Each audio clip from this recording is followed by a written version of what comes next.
कक्षा 9वीं वाले विद्यार्थियों को अध्याय 15 से आईएमपी प्रश्न बताने वाला हूँ, तो चलो देखते हैं। तो पहले देख लेते हैं अध्याय 15 में क्या दिया है। अध्याय 15 में घन और घनाभ। ठीक है, घन और घनाभ। तो कई लोग प्रश्न करते हैं ना कि ये घनाभ है, घन का जो सूत्र है हम लोग सीखते क्यों है, इसका वास्तविक जीवन में उपयोग क्या है। ठीक है, तो मैं इसके बारे में पहले आपको बताता हूँ। चलो, घन और घनाभ में पहले आपको बना के दिखाता हूँ। तो सबसे पहले ना क्या बनाऊंगा, वर्ग बनाऊंगा, क्योंकि वर्ग का प्रतिरूप ही है घन। घन, ठीक है, वर्ग। ये क्या है, ये एक वर्ग है, मान लो। ठीक है, वर्ग। वर्ग क्यों है, क्योंकि इसके दोनों भुजा क्या है, बराबर, लंबाई भी चौड़ाई भी बराबर रहता है, इसलिए वर्ग कहते हैं। अब वर्ग को मैं चेंज किस में कर रहा हूं, मैं चेंज कर रहा हूं घन में। ठीक है, घन बना रहा हूं किसको, वर्ग को। तो देखो, ये इस तरह से कर दूंगा, यहाँ पे ये रहा इस तरह से, फिर इसको मिला लूंगा, इसको और इसको, इस तरह से मिला के क्या बन गया, ये बन गया, घन बन गया। अब घन के सभी भुजा क्या है, इसके भी बराबर है, लंबाई चौड़ाई ऊंचाई, तीनों तो होता है ना। ये लंबाई होता है, ये ऊपर की ओर जा रहा है, ये ऊंचाई हो जाता है, और ये बगल के क्या होता है, चौड़ाई होता है। अब मैं बनाने वाला हूं घनाभ।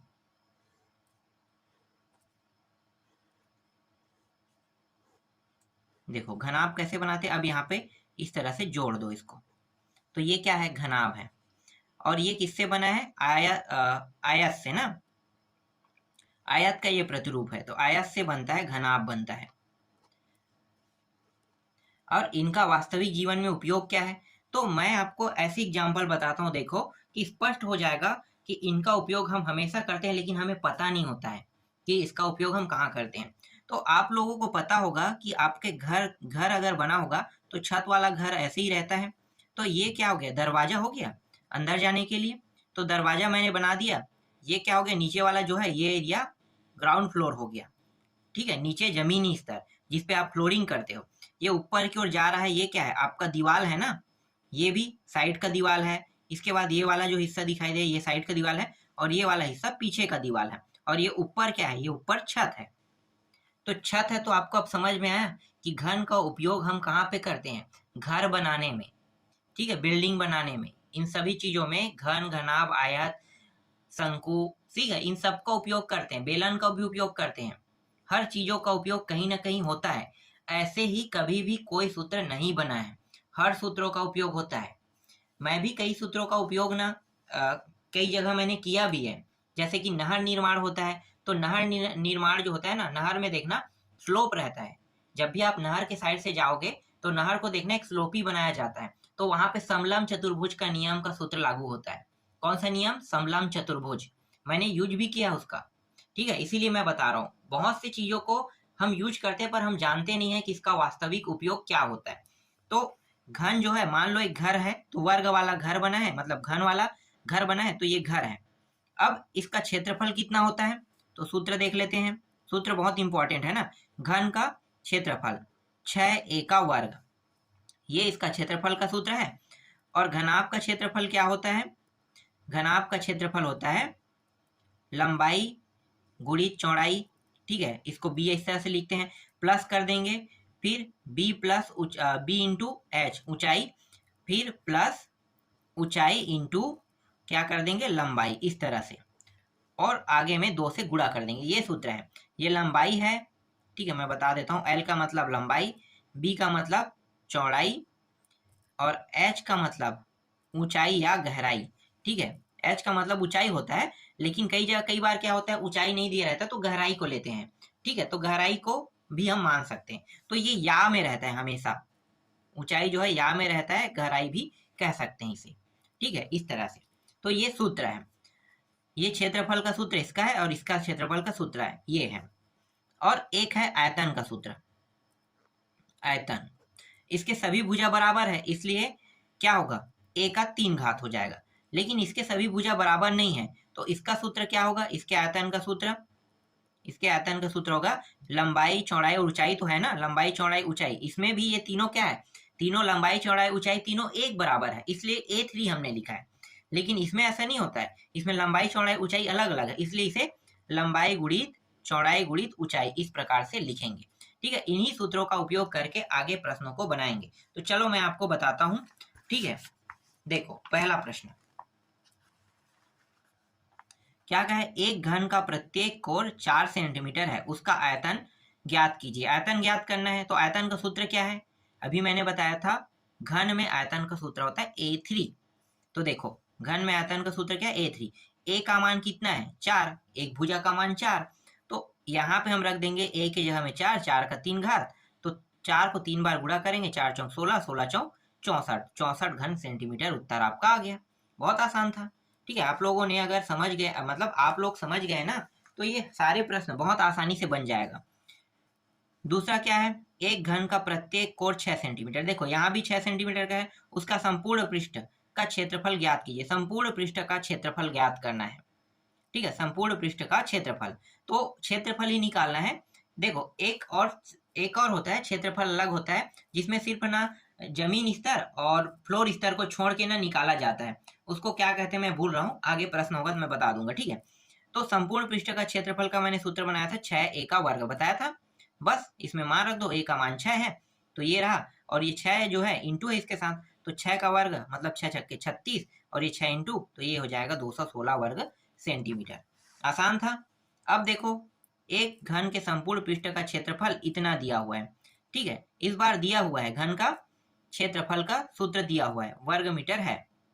क्या बोल रहा है, घन के संपूर्ण पृष्ठ का हाँ क्षेत्रफल इतना वर्ग मीटर है, तो उसके कोर की लंबाई ज्ञात कीजिए। कोर की लंबाई ज्ञात करना है, तो देखो आपको क्या करना है, सूत्र तो वही रखना है, लेकिन इसके बराबर में इस मान को रख देना है। इसके बाद 6 को यहाँ पे लाके कटाना है, कट जाएगा तो इतना मान आएगा, नहीं कटता तो दशमलव में आता, तो दशमलव में नहीं लेना है। ए के वर्ग से ए के घात ए का वर्ग है, अगर यहाँ पे वर्ग में हटा दूंगा तो क्या हो जाएगा, ये वर्ग हटाने पर ये क्या होगा, इसके ऊपर अंडर रूट लग जाएगा, और ये 15 गुणित 15 दो बार हो जाएगा, तो 15 बाहर होके ए बराबर 15 प्राप्त हो जाएगा। ठीक है, यहाँ पे दूसरे प्रक्रिया से किया है। अक्सर मैं प्रक्रिया यूज करता हूँ वर्ग वाला, अंडर रूट हटाने वाला। ठीक है, अंडर रूट में ले जाओ, उसके बाद अंडर रूट से बाहर निकालो, वो ज्यादा आसान रहता है। इसके बाद देखो यहाँ पे है 8 मीटर लंबा, 6 मीटर चौड़ा एवं 3 मीटर गहरा। ठीक है, मैंने क्या बताया था, अगर ऊंचाई ना रहे तो गहराई रहेगा। ठीक है, और सूत्र हमें वही यूज करना है जो घनाभ का है। तो देखो एक घना भाकार गड्ढा खुदाने पर कितनी मिट्टी बाहर निकलेगी। तो क्या करना है, मिट्टी बाहर निकालना है, मतलब क्षेत्रफल निकालना है। देखो यहाँ पे कहीं पे भी नहीं लिखा है क्षेत्रफल निकालना है, नहीं सॉरी आयतन, यहाँ पे कहीं पे भी नहीं लिखा है कि आयतन निकालना है। तो क्या करना है, इन तीनों को गुणा कर देना है, तो आयतन प्राप्त हो जाएगा। 8, 6 और 3 को गुणा कर दो, तो कितना आ जाएगा, 8, 6 और 3 को गुणा करोगे तो 144, देखो 144 घन आ जाएगा ना। इसके बाद देखो ये कहाँ पे है, ये वाला प्रश्न देखो, एक घनाकार डिब्बे का संपूर्ण पृष्ठ क्षेत्रफल कितना होगा। संपूर्ण पृष्ठ का क्षेत्रफल आपको पता है, वही LB वाला जो मैंने बताया था। देखो ये रहा, यही सूत्र हमें उपयोग है, क्योंकि ये घन है तो घन के क्षेत्रफल का सूत्र तो यही होगा ना, तो ये सूत्र है घन के क्षेत्रफल का। चलो देखते हैं अब क्या करना है। अब आपको यहाँ पे देखो डिब्बे का पृष्ठ क्षेत्रफल, अब बताया तो नहीं है कि इतना कितना है, प्रत्येक डिब्बे को दुगना किया जाए, मतलब हर एक को दुगना करना है ये सारे मानों को, तो दुगना हो जाएगा, तो प्रत्येक डिब्बे को 3 गुना कर देना। पहले दुगना करके निकालोगे तो इतना मान प्राप्त होगा 4V, और तिगुना करके बनाओगे तो 9 गुना प्राप्त होगा। ठीक है, 4 गुना प्राप्त होगा दुगना करके बनाने पर, और तिगुना करके बनाने पर 9 गुना प्राप्त होगा। आगे देखो, एक 3 मीटर गहरा 40 मीटर चौड़ा नदी 2 किलोमीटर प्रति घंटे की दर से बह रही है। तो क्या आप ज्ञात कर सकते हैं कि 1 मिनट में नदी कितना पानी समुद्र में गिर रहा है, मतलब गिर रहा है उसे बताना है। देखो बहुत आसान प्रश्न है, कुछ नहीं करना है आपको। इसके लिए आपको क्या करना है, वेग बराबर दूरी अपान समय, इस वाले सूत्र का उपयोग करना है। मैं जब आपको विज्ञान पढ़ा रहा था, तो वहाँ पे फिजिक्स का जो टॉपिक था उसमें मैंने आप लोगों को क्या बताया था, मैंने ऐसे सूत्र का उपयोग किया था ना, वेग दूरी विस्थापन। ठीक है, मैंने बताया था सदिश राशि, तो ये वही है। ठीक है, वेग बराबर दूरी अपान समय लेना है। तो वेग के मान यहाँ पे 2 दिया है, देखो किलोमीटर प्रति घंटे की रफ्तार से जा रहा है, मतलब क्या है 2 किलोमीटर प्रति घंटा।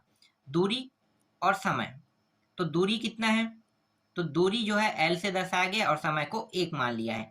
ठीक है, चलो आगे देखो, इसके बाद एल का मान कितना होगा, इसे किलोमीटर में चेंज कर लेंगे तो ये हो जाएगा, किलोमीटर को मीटर में चेंज कर लेंगे तो ये हो जाएगा 1 किलोमीटर बराबर 1000 मीटर होता है। तो 2 किलोमीटर बराबर कितना हो, 2000 मीटर, तो ये 2000 मीटर आ गया। अब 1 घंटे में समुद्र में पानी गिरेगा तो क्या निकालेंगे, आयतन। तो 2000 गुणित 3 गुणित 40 कर देते हैं तो आयतन आ जाएगा। तो आयतन कितना आ रहा है देखो यहाँ पे। और एक चीज और क्या करना है, 60 सेकेंड मतलब 60 मिनट से भाग दे देना है। ठीक है, तो ये इस तरह से करेंगे, 60 मिनट से भाग दे दो, क्योंकि 1 मिनट में समुद्र में पानी गिरेगा। तो 1 मिनट मतलब सॉरी ये सेकंड है, 60 सेकंड, 60 से भाग दो तो मिनट का हो या आप सेकंड का हो, एक ही तो लेना है हमें, तो सेकंड है ये। तो इतना आंसर आपका मिल जाएगा ना। इसके बाद देखो 8वां प्रश्न, यहाँ पे मीटर, ये भी ये क्या है, गहराई में दिया है। तो घनाकार गड्ढे खुदवाने पे 30 रुपए प्रति घन की दर से होने वाले व्यय की गणना। पहले तो आयतन निकाल लो, तीनों को गुणा कर दो, तीनों गुणा करोगे तो इतना आ जाएगा। अब इसके साथ 30 का गुणा कर देना है, तो 30 का गुणा करोगे तो ये प्राप्त हो जाएगा। सीधी सी बात है, इसको पूरा हल करके देखने की जरूरत नहीं है। ऐसे प्रश्नों को ऐसे ही पता किया जा सकता है।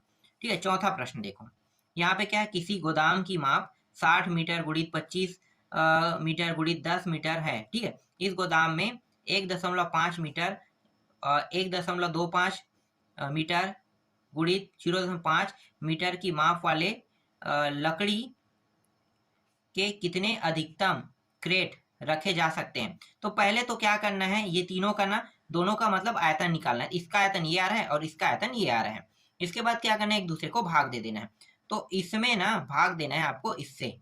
ठीक है, इससे भाग दे दो, तो भाग दोगे तो कितना आ जाएगा, देखो इसको भाग दे रहे हैं इससे, तो कितना आ जाएगा, देखो ये प्राप्त हो रहा है, 16000 क्रेट प्राप्त हो रहा है। बहुत आसान था। चलो आगे देखो। इसके बाद 15वां प्रश्न देखो, घनों को आपस में जोड़कर एक घनाभ बनाया गया।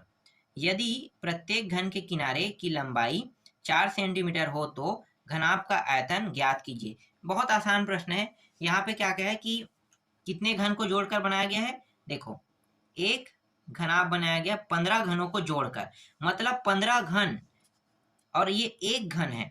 ठीक है, 64 घन सेंटीमीटर जो उत्तर आया ये एक घन का है। इसी तरह से 15 घन को जोड़ा गया है, तो क्या करेंगे, 15 से गुणा कर देंगे, जो अभी उत्तर आया ना एक घन। देखो ना, ये एक घन का उत्तर है, ए का मान अगर 4 रखते हैं तो ये एक घन का मान आ गया। तो 15 घन को अगर हम गुणा कर देंगे तो घनाभ बन जाएगा। तो 15 से इसको डायरेक्ट गुणा कर दो 64 को, तो आपका क्या निकल जाएगा, घनाभ निकल जाएगा ना। तो देखो इस तरह से आपको करना है 15 घनों का।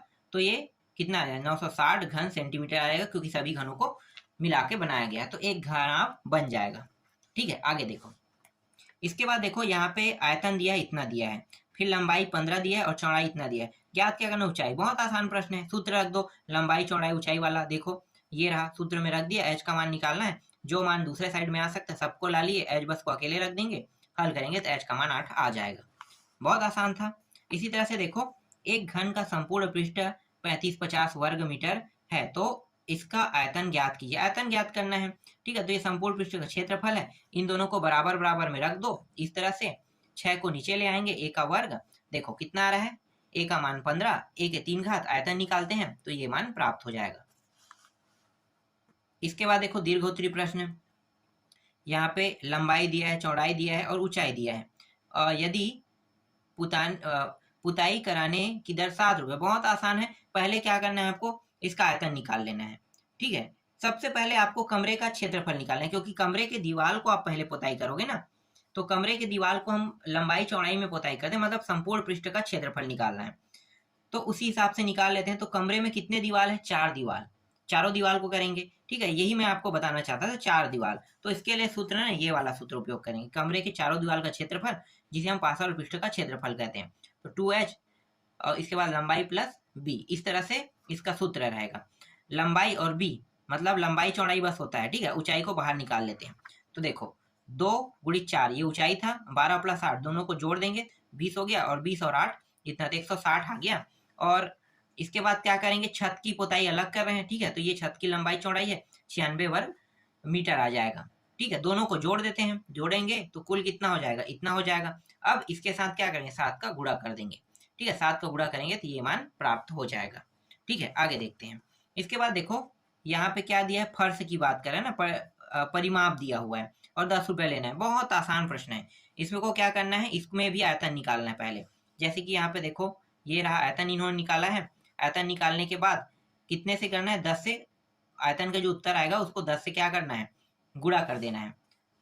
ठीक है, तो देखो यहाँ पे होगा, ये रहा, यहाँ पे इन्होंने किया है। ठीक है, इस तरह से ये आ गया, ऊंचाई, कमरे की ऊंचाई 6 मीटर होगी। इसके बाद देखो ये वाला प्रश्न। ठीक है, इसका उत्तर मैं आपको दिखाता हूँ डायरेक्ट। ये घनों को मिला के बनाया है, मतलब एक आयतन है कराए। तो देखो इस तरह से आपको दिखाई दे रहा है। ठीक है, 125। अब यहाँ पे x का मान कितना आ गया, 5 आ गया। अब देखो 3 डिब्बों में ये बढ़ गया, 3 3, तो ये 1 घन, 2 घन, 3 घन बन रहा है। कितने घन बन रहा है यही पूछा होगा, 3 घन हो गया। ठीक है, तो देखो चौड़ाई का इतना, ऊंचाई, सबका मान सेम रहेगा। अब इसका क्या निकाल लेते हैं, इससे घनाभ बनाते हैं। ठीक है, तो घनाभ बना है तो इसका क्षेत्रफल अब निकाल सकते हैं, बिल्कुल निकाल सकते हैं। 15 5 करेंगे निकल जाएगा। ठीक है, तो देखो ये 15 5 5 5 5 15, ठीक है, ये संपूर्ण पृष्ठ क्षेत्रफल के सूत्र में 350 वर्ग सेंटीमीटर आ जाएगा। ठीक है, आगे देखो, इसके बाद ये चौथा प्रश्न है। ठीक है, ये अंतिम प्रश्न है।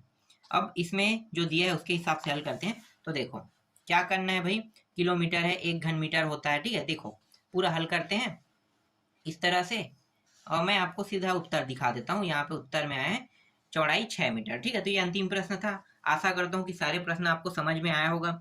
जिन प्रश्नों को मैंने पूरा नहीं समझाया उसको आप लोग बना के देखना। ठीक है, ये पूरा अध्याय मैंने गणित वाले टॉपिक में पूरा का पूरा अध्याय मैंने पढ़ा दिया है, तो वहां पे आपको इसका आंसर बहुत इजी वे में मिल जाएगा।